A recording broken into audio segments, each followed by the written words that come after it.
हरियाणा विधानसभा का बजट सत्र आज से शुरू हो गया है। पहले दिन गवर्नर बंडारू दत्तात्रेय का अभिभाषण हुआ। अपने अभिभाषण के दौरान राज्यपाल ने कहा कि सरकार का मकसद गरीबों का उत्थान करना है। साथ ही राज्य और केंद्र सरकार से किसानों और खिलाड़ियों को मिले सम्मान और मदद के बारे में भी बताया गया। गवर्नर ने सरकार के आगे के कार्यों के बारे में बताते हुए विधायकों से सदन के समय का सदुपयोग करने की अपील करते हुए कहा, सभी सदस्य जनहित को प्राथमिकता दें। ये दायित्व हर सदस्य का है। उनके अभिभाषण के बाद सदन में शोक प्रस्ताव पढ़े गए। इसमें हरियाणा के 5 बार सीएम रहे ओपी चौटाला को श्रद्धांजलि अर्पित की गई। माननीय सभासदों, स्वामी विवेकानंद जी ने भारत के युवाओं को प्रेरित करते हुए कहा था, उठो, जागो और तब तक मत रुको जब तक लक्ष्य की प्राप्ति न हो जाए। मेरी सरकार उनके इस वाक्य को आदर्श मानते हुए लगातार नेक नियत, दृढ़ संकल्प, ईमानदारी और कड़ी मेहनत के साथ हरियाणा को विकास और जनकल्याण के मामले में नई बुलंदियों पर पहुंचने के लिए काम कर रही है। समय की आवश्यकता के अनुसार नए निर्णय ले रही है और नई नीतियां बना रही है। अपने तीसरे कार्यकाल में सरकार किए गए संकल्पों की सिद्धि के लिए तिगुनी गति से काम कर रही है। सबसे पहले सबसे गरीब का उत्थान। पंडित दीनदयाल उपाध्याय जी के अंत्योदय दर्शन पर चलते हुए सभी पिछड़े और वंचित वर्ग के कल्याण और उत्थान के लिए ठोस कदम उठाए जा रहे हैं। सरकार ने अनुसूचित जातियों के आरक्षण को 2 वर्ग में वर्गीकृत कर अब तक वंचित रही अनुसूचित जातियों को उनका अधिकार देने का कार्य किया है। पिछड़ा वर्ग बी को पंचायत राज संस्थाओं में सरपंच पद के लिए 5% और पंच पद के लिए उनकी जनसंख्या के 50% के अनुपात में आरक्षण दिया गया है। इसी प्रकार शहरी स्थानीय निकायों में भी पिछड़ी वर्ग बी को मेयर, प्रधान के पदों में 5% तथा सदस्यों के लिए संबंधित पालिकाओं में उनकी जनसंख्या के 50% के अनुरूप में आरक्षण दिया गया है। 8 से 9 मार्च को छुट्टी के बाद 10 मार्च सोमवार को फिर से सदन की कार्यवाही शुरू होगी। इसमें गवर्नर के अभिभाषण पर चर्चा होगी।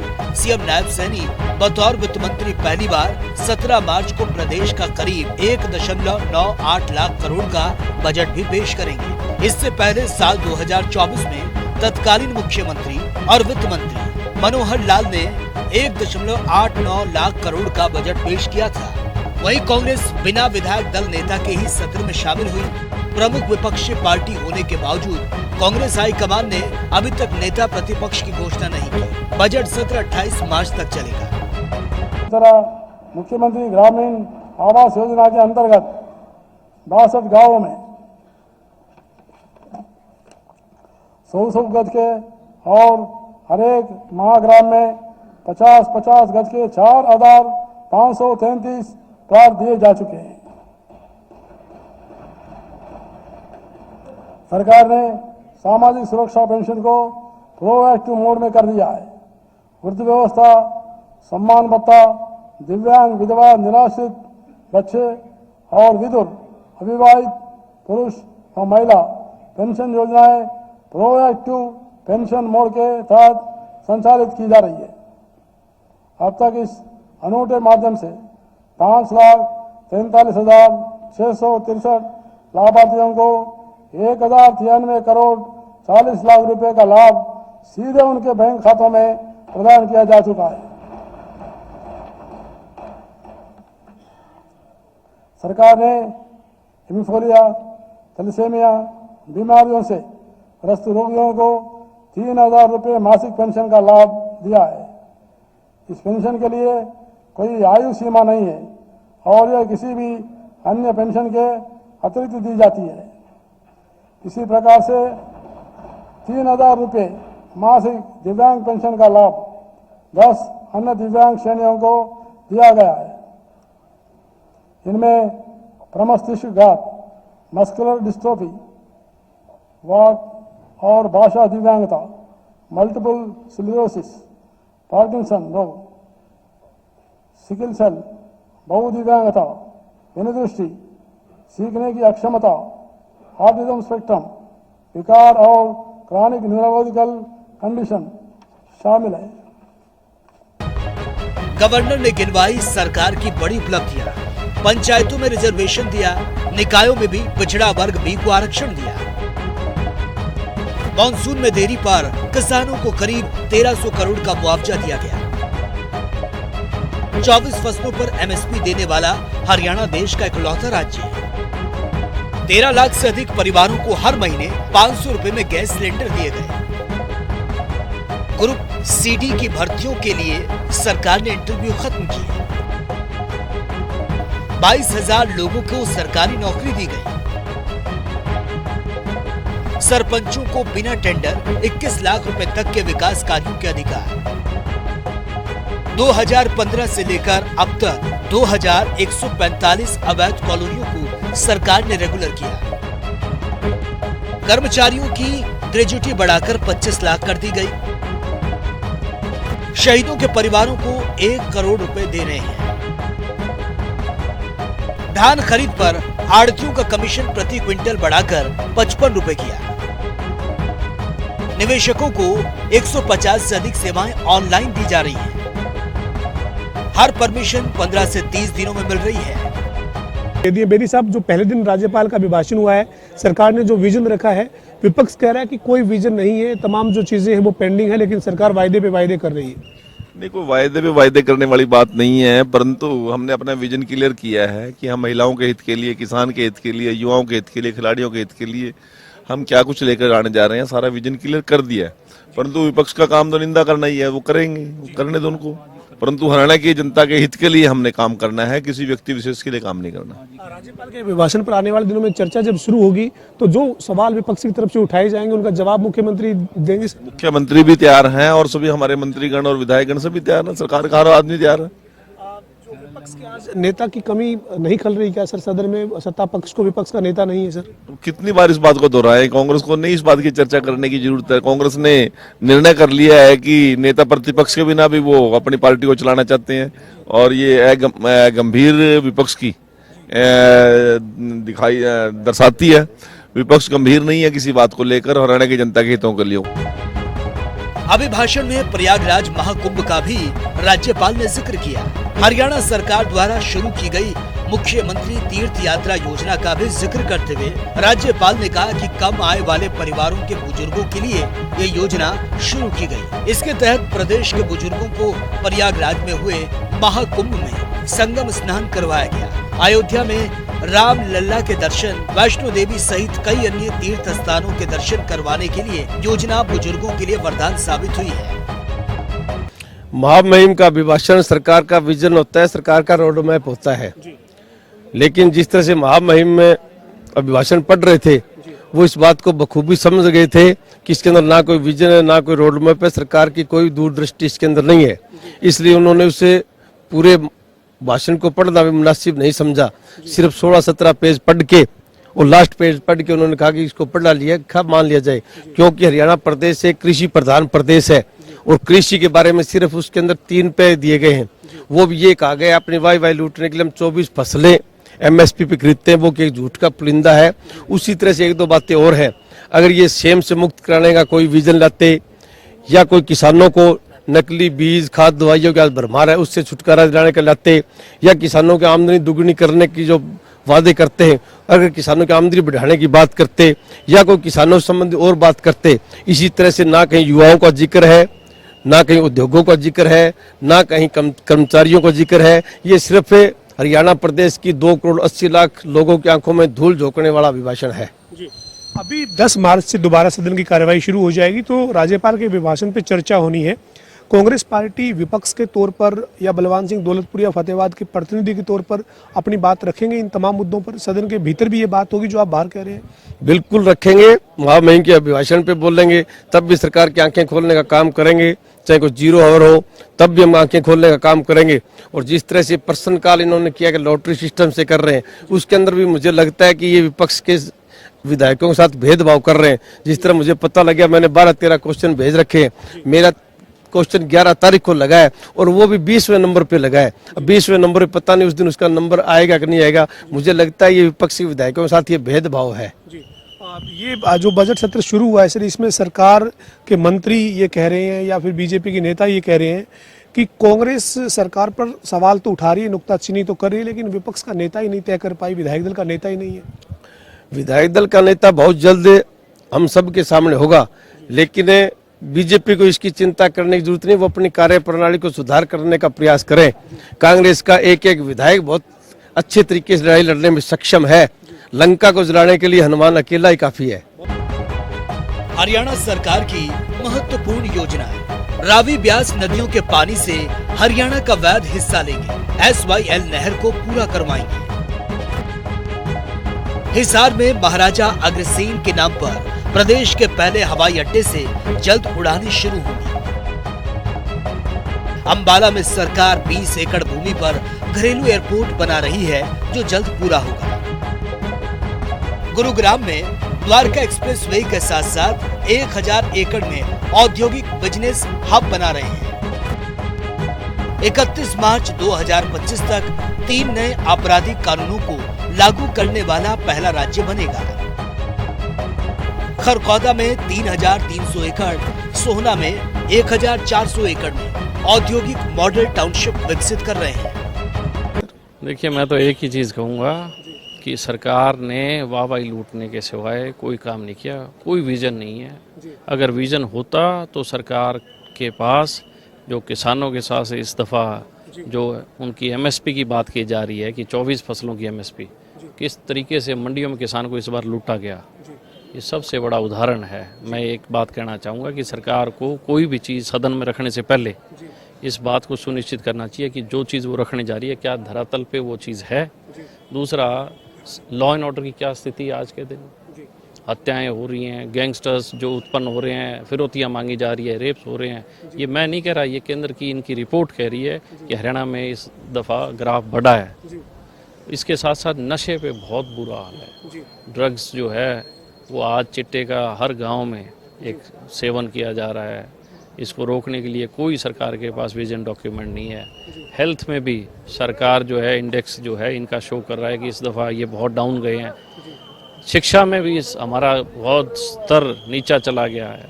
पहले पिछले मुकाबले आज हम 14वें पायदान पे हैं शिक्षा के में। तो मैं ये मानता हूँ कि सरकार विजनलेस है, केवल मात्र इवेंट मैनेजमेंट का काम हो रहा है। राज्यपाल के अभिभाषण पर सर आने वाले दिनों में चर्चा की शुरुआत होगी। 10 मार्च से जब दोबारा सदन की कार्यवाही शुरू होगी तो इंडियन नेशनल लोकदल इन बातों का जिक्र जो कर रही है सदन के बाहर, इनको भीतर भी रखेंगे। बिल्कुल, विद फैक्ट्स एंड फिगर, एक एक चीज़, एक एक इनके पॉइंट को विद फैक्ट्स एंड फिगर्स सरकार से जवाब तलबी की जाएगी। इसके अलावा सर आज जो है वो जो दिवंगत आत्माएं हैं उनको श्रद्धांजलि दी गई है, शोक व्यक्त किया गया है। चौधरी ओम प्रकाश चौटाला जो हरियाणा के पूर्व मुख्यमंत्री हैं, या फिर डॉक्टर मनमोहन सिंह जो पूर्व प्रधानमंत्री हैं, तमाम जो दिवंगत हैं उनको श्रद्धांजलि दी गई है। कैसे, क्या कहेंगे सर? देखिए, मैं तो ये कहूँगा कि बहुत महान आत्माएं थी जिन्होंने ना केवल कंट्री को सर्व किया, हरियाणा को सर्व किया, अलग अलग क्षेत्रों से के अंदर जो जुड़े हुए थे उन्होंने अपने क्षेत्रों को भी सर्व किया। और हमारे बहुत से ऐसे भाई हैं जिन्होंने शहादत दी, हमारे सिपाहियों ने, वीर जवानों ने भी।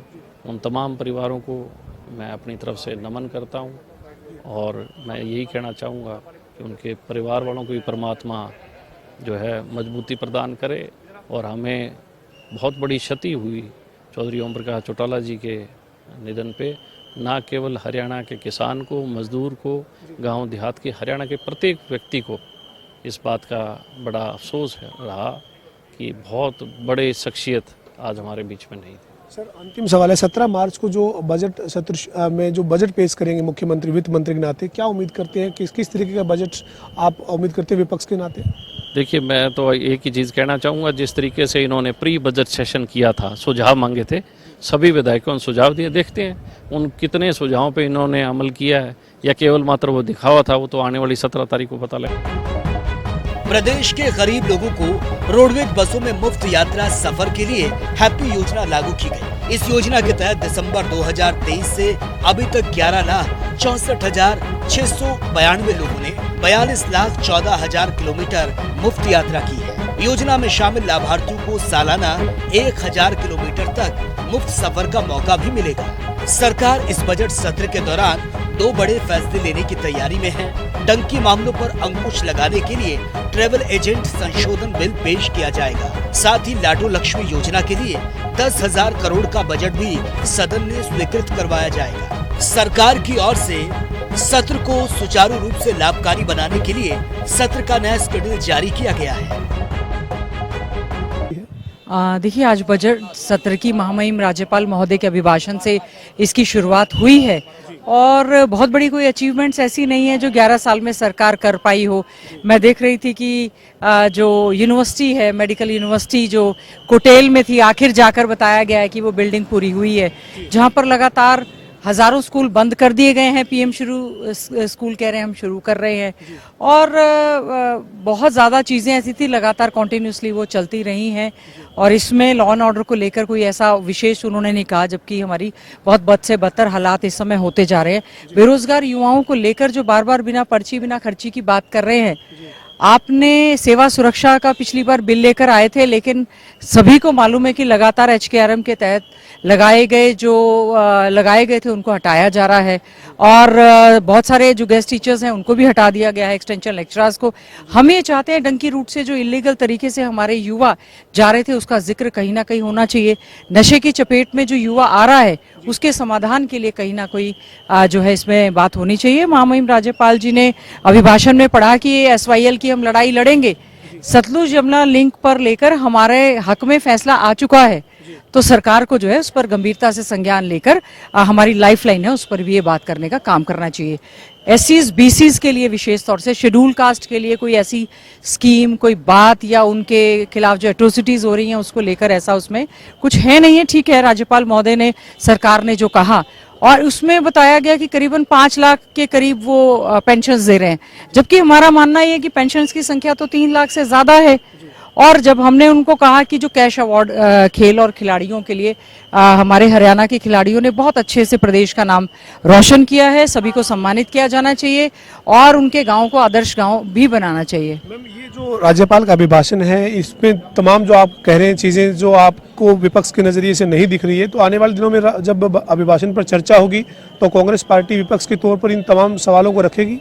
बिल्कुल, देखिए, विपक्ष जो है, कांग्रेस पार्टी विपक्ष के तौर पर पूरी तरह से तैयार है। महामहिम राज्यपाल महोदय के अभिभाषण पर हम लोग पूरी तरह से चर्चा करने का काम करेंगे। लगातार, जैसे श्री कृष्ण आयुर्वेदा यूनिवर्सिटी की आज तक 4 दीवारी भी नहीं बनी, 10 साल से वही का वही मामला खींचते जा रहे हैं। लगातार आप स्कूल बंद करते जा रहे हैं, रेगुलर टीचर्स की भर्ती नहीं कर रहे हैं, मेडिकल कॉलेज आज तक आप बना नहीं पाए हैं जो कंप्लीट नहीं हुए हैं, उसमें सुपर स्पेशलिटी कैडर आप नहीं दे पा रहे हैं, और रोड्स इंफ्रास्ट्रक्चर को लेकर जो बद से बदतर हालात हुए हैं।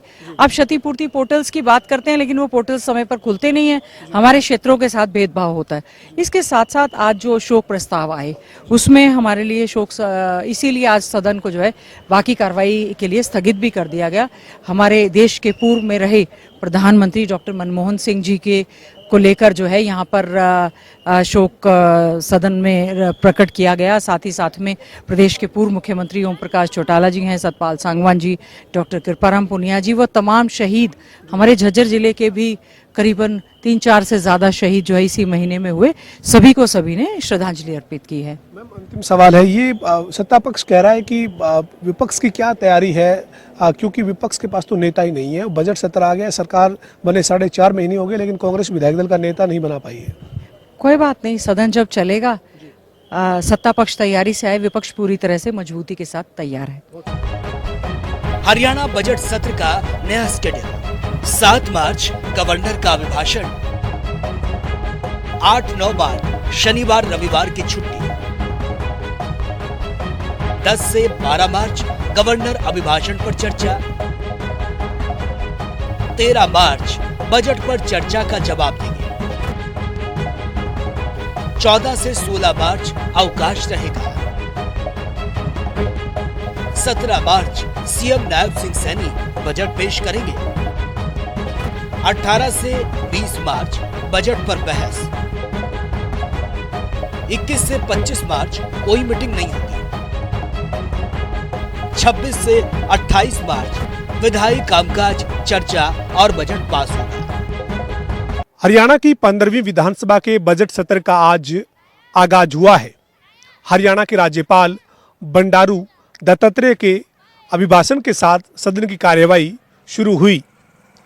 राज्यपाल बंडारू दत्तात्रेय ने कहा कि हमारे देश की आज़ादी के 75 वर्ष पूरे हुए हैं और इसी के उपलक्ष्य में पूरे देश में हमारा संविधान, हमारा स्वाभिमान के नाम से एक अभियान चलाया जा रहा है। इस दौरान बंडारू दत्तात्रेय ने कहा कि संविधान निर्माता डॉक्टर भीमराव अंबेडकर समेत जो पूरी संविधान निर्माता समिति थी उसके सभी सदस्यों को नमन करता हूं। इसके अलावा बंडारू दत्तात्रेय ने हरियाणा सरकार के विजन को सदन में पेश किया। बंडारू दत्तात्रेय ने अपने संबोधन में कहा कि प्रदेश की सरकार पिछले 10 साल से लगातार विकास कार्य कर रही है। उन्होंने कहा कि तीसरी बार सरकार बनी है और 3 गुनी रफ्तार के साथ प्रदेश में हर क्षेत्र में विकास हो रहा है।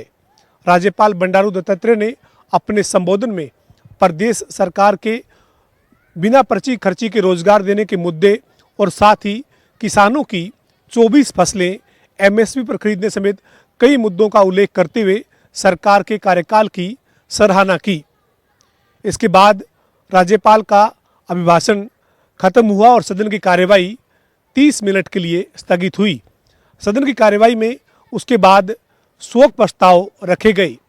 हरियाणा के मुख्यमंत्री नायब सिंह सैनी ने देश के पूर्व प्रधानमंत्री डॉक्टर मनमोहन सिंह के निधन पर शोक व्यक्त किया। इसके साथ ही हरियाणा के पूर्व मुख्यमंत्री ओम प्रकाश चौटाला, पूर्व कैबिनेट मंत्री सतपाल सांगवान और पूर्व मंत्री कृपाराम पूनिया समेत तमाम दिवंगतों को सदन में श्रद्धांजलि दी गई। इसके बाद सदन की कार्यवाही को सोमवार तक के लिए स्थगित किया गया है। सदन में एक नई शुरुआत भी विधानसभा के अध्यक्ष हरविंद्र कल्याण ने बजट सत्र के पहले दिन की है।